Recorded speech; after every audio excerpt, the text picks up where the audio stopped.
Praise the Lord. Praise the Lord. ബഹുമാന്യരായ ദേശനിവാസികളെ, പ്രിയമുള്ളവരെ, 2024 കടന്നു പോകുവാൻ ഏതാനും മണിക്കൂറുകൾ മാത്രം അവശേഷിക്കുകയാണ്. ഈ അവസരത്തിൽ പുതുവർഷത്തിൻ്റെ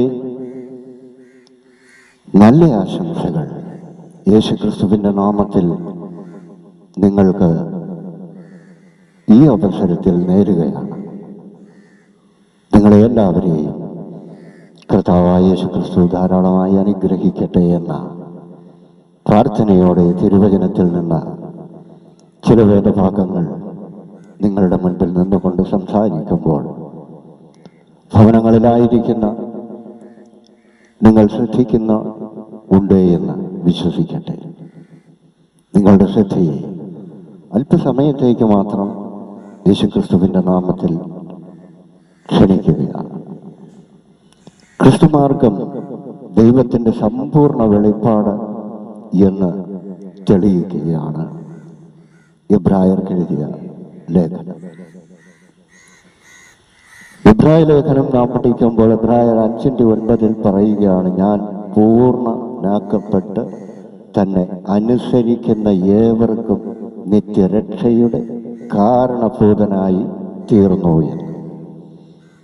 ഇപ്പോൾ യേശുക്രിസ്തുവിൽ വിശ്വസിക്കുകയും വിശ്വാസം മൂലം കർത്താവിൻ്റെ കൽപ്പനകളെ അനുസരിച്ച് പ്രമാണിക്കുകയും ചെയ്യുന്ന അവരോടാണ് പറയുന്നത്, നിത്യരക്ഷയുടെ കാരണഭൂതനായി തീർന്നു എന്ന് ആ വ്യക്തി. അങ്ങനെയാണ് എബ്രായർക്ക് എഴുതിയ ലേഖനവും 5-ാം അധ്യായം അതിൻ്റെ 9-ാമത്തെ വാക്യം നമ്മോട് ഓർമ്മിപ്പിക്കുന്നത്.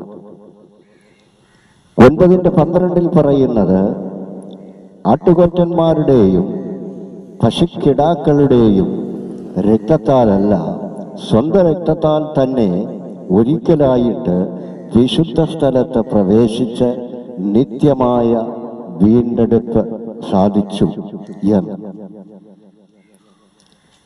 നമ്മുടെ ജീവിതത്തിൽ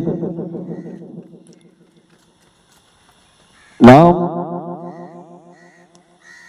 ദൈവത്തിൽ നിന്ന് അകന്നു നിൽക്കുന്നവരും ദൈവത്തോട് അടുത്ത് ചെല്ലുവാൻ കഴിയാതെ വണ്ണം അശുദ്ധരുമായിരുന്നു. അത് മനുഷ്യൻ അശുദ്ധനാക്കപ്പെട്ടത് മനുഷ്യൻ തന്നെയാണ്. ആ അശുദ്ധി ഒരു മനുഷ്യനും സ്വയം നീക്കിക്കളയുവാൻ കഴിയുകയില്ല എന്നറിയുന്ന ദൈവം ഇവിടെ ആട്ടുകൊറ്റന്മാരുടെയും പശുക്കിടാക്കളുടെയും രക്തം കൊണ്ടുള്ള ശുദ്ധീകരണം, അതിലും വലിയതായത് ഇവിടെ ദൈവത്തിൻ്റെ പുത്രനായ യേശുക്രിസ്തു മനുഷ്യവർഗത്തിനു വേണ്ടി കാൽവരിയിലെ ക്രൂശിൽ യാഗമായി തീർന്നതിനെ പറ്റി ഇവിടെ പറയുകയാണ്. കാരണം പഴയ നിയമകാലത്ത് ഒരു മനുഷ്യർക്കും അതിവിശുദ്ധ സ്ഥലത്തിനടുത്തേക്ക് ചെല്ലുവാൻ കഴിയുകയില്ല, ആണ്ടിലൊരിക്കൽ മഹാപുരോഹിതന് മാത്രം. ആ അവസ്ഥ മാറി യേശുക്രിസ്തുവിൻ്റെ ക്രൂശമരണത്തിൽ കൂടി സകല മനുഷ്യർക്കും എപ്പോൾ വേണമെങ്കിലും ഏത് സമയത്തും ദൈവത്തിൻ്റെ മുൻപിൽ ദൈവത്തിൻ്റെ സന്നിധിയിൽ കടന്നു ചെല്ലാം. അവിടുന്ന് എൻ്റെ പാപത്തിനു വേണ്ടി യാഗമായി തീർന്ന യേശു കർത്താവാണെന്ന് ഏറ്റുപറഞ്ഞ ഹൃദയത്തിൽ സ്വീകരിക്കുകയും യേശുക്രിസ്തുവിൽ വിശ്വസിക്കുകയും ചെയ്യുമ്പോൾ നാം രക്ഷിക്കപ്പെട്ടു എന്ന് മാത്രമല്ല, സ്വർഗീയമായ എല്ലാ അവകാശങ്ങളുടെയും ഉടമസ്ഥർ കൂടിയായി തീരുകയാണ് എന്ന് ഇവിടെ നമുക്ക് കാണുവാൻ കഴിയും. എബ്രായർക്ക് എഴുതിയ ലേഖനം 13:20 പറയുന്നത്, നിത്യ ഉടമ്പടിയുടെ ആ രക്തത്താൽ ആടുകളുടെ വലിയ ഇടയനായ നമ്മുടെ കർത്താവായ യേശുവിനെ മരിച്ചവരുടെ ഇടയിൽ നിന്ന് മടക്കി വരുത്തിയ സമാധാനത്തിൻ്റെ ദൈവം. അപ്പോൾ ദൈവം എപ്പോഴും സമാധാനവും സന്തോഷവും സ്നേഹവുമാണ്. യേശുവിനെ മടക്കി വരുത്തി മരിച്ചവരുടെ ഇടയിൽ നിന്ന്. അതുപോലെ തന്നെ പ്രിയമുള്ളവരെ, യേശുക്രിസ്തുവിൽ വിശ്വസിച്ച് മരിക്കുന്നവരും കർത്താവായ യേശു രണ്ടാമത് വരുമ്പോൾ വാനമേഘത്തിൽ കാഹളം ധ്വനിക്കുമ്പോൾ യേശുക്രിസ്തുവിൽ വിശ്വസിച്ച് മരിച്ച ഓരോ മനുഷ്യരും യേശുവിൻ്റെ അടുത്ത് എത്തിച്ചേരും. യേശുക്രിസ്തുവിൽ വിശ്വസിച്ച് ജീവിച്ചിരിക്കുന്നവരും യേശുവിനോട് അടുത്തു ചെല്ലും എന്ന് ഇവിടെ നമുക്ക് കാണുവാൻ കഴിയും. 9:20 പറയുന്നു, ഇത് ദൈവം നിങ്ങളുടെ കൽപ്പിച്ച ഉടമ്പടിയുടെ രക്തമാകുന്നു എന്ന്. അപ്പോൾ ദൈവം കൽപ്പിച്ച മനുഷ്യവർഗത്തിന്റെ പാപമോചനത്തിനു വേണ്ടി ആണ് യേശുവിൻ്റെ രക്തം ഈ ഭൂമിയിൽ ചൊരിഞ്ഞത് എന്ന് ഇവിടെ നമുക്ക് കാണുവാൻ കഴിയും. ദൈവം ജീവനുള്ള ദൈവമാണ്, മരിച്ച ദൈവമോ മരിച്ചിരിക്കുന്ന ദൈവമോ അല്ല. ദൈവം ജീവനുള്ള ദൈവമാണ്. 3:12 സഹോദരന്മാരെ, ജീവനുള്ള ദൈവത്തെ ത്യജിച്ച് കളയാതിരിക്കേണ്ടതിന് അവിശ്വാസമുള്ള ദുഷ്ടഹൃദയം നിങ്ങളിൽ ആർക്കും ഉണ്ടാകാതിരിപ്പാൻ നോക്കുവിൻ എന്ന് അപ്പോസ്തലൻ പറയുകയാണ്. എന്താണ് പറയുന്നത്? ജീവനുള്ള ദൈവത്തെ, സഹോദരന്മാരെ, ജീവനുള്ള ദൈവത്തെ ത്യജിച്ച് കളയാതിരിക്കേണ്ടതിന് അവിശ്വാസമുള്ള ദുഷ്ടഹൃദയം നിങ്ങളിൽ ആർക്കും ഉണ്ടാകാതിരിപ്പാൻ നോക്കുവിൻ എന്നാണ്. അപ്പോൾ അവിശ്വാസം ഒരിക്കലും ഉണ്ടാകരുത്. യേശുക്രിസ്തു തന്നെയാണ് എൻ്റെ ഹൃദയത്തിൻ്റെ അല്ലെങ്കിൽ എൻ്റെ ശുദ്ധീകരണത്തിന് വേണ്ടി ദൈവത്തോട് അടുത്ത് ചെല്ലുവാനുള്ള ആ അവസരം ഉണ്ടാക്കി തന്നത് എന്നുള്ള വിശ്വാസം നമ്മളുടെ ഹൃദയത്തിൽ എപ്പോഴും ഉണ്ടായിരിക്കണം എന്നുള്ളതാണ് ഇവിടെ നമുക്ക് കാണുവാൻ കഴിയും. 12:5-6 സ്നേഹിക്കുന്ന ദൈവം സകലരെയും സ്നേഹിക്കുകയാണ്. അല്ലാതെ ഒരു കുറച്ചുപേരെ സ്നേഹിക്കുകയും കുറച്ചുപേരെ തള്ളി മാറ്റി നിർത്തുകയും ചെയ്യുന്ന ദൈവമല്ല. ദൈവം സകലരെയും സ്നേഹിക്കുകയാണ്. സകലരെയും തൻ്റെ പുത്രന്റെ മരണത്താൽ അവരുടെ പാപങ്ങളെ പോക്കി അവരെല്ലാവരും ദൈവത്തിൻ്റെ അടുത്തേക്ക് ചെല്ലണം എന്നുള്ള ഏറ്റവും വലിയ ആഗ്രഹമാണ് ദൈവത്തിനുള്ളത്. ദൈവം നമ്മെ സ്നേഹിക്കുന്നു. ദൈവം സ്നേഹിക്കുന്നത് പോലെ ആരും നമ്മെ സ്നേഹിക്കുകയില്ല.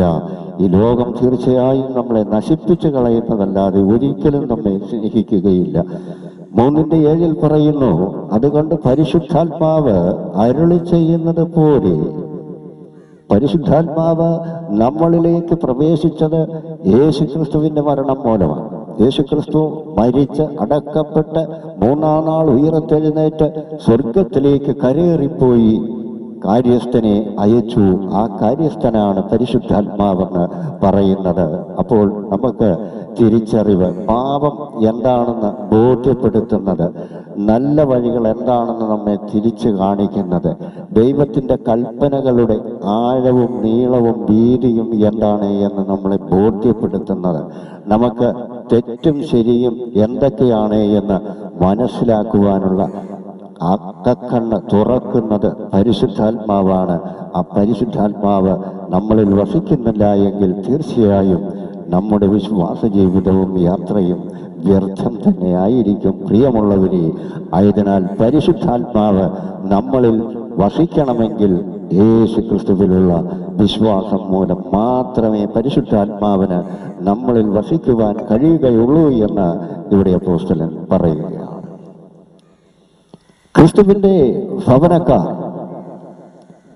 പരിശുദ്ധാത്മാവുള്ളവര് ക്രിസ്തുവിൻ്റെ ഭവനക്കാരാണ്. കാരണം ഇവരുടെ ഹൃദയത്തിൽ യേശുക്രിസ്തു ജീവിച്ചിരിക്കുകയാണ്.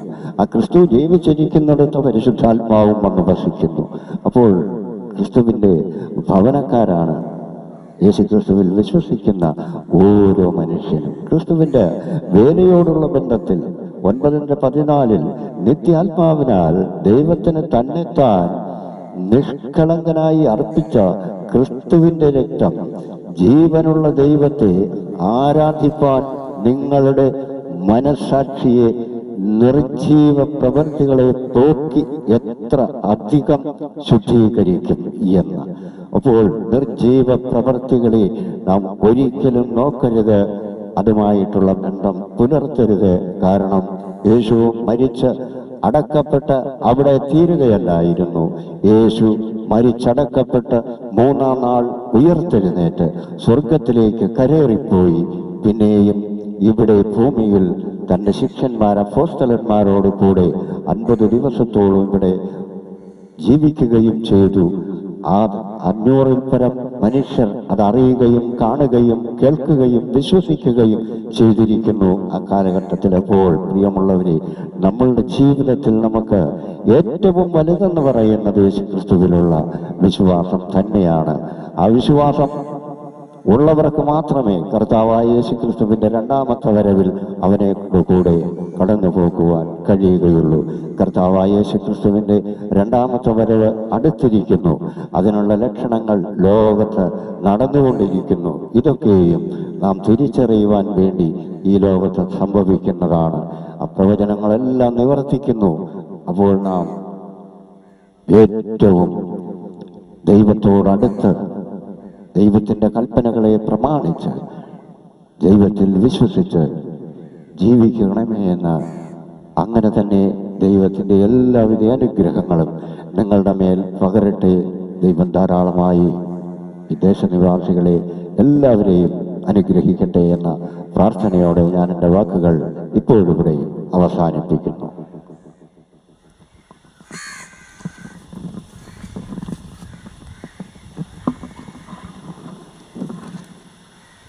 Yeah.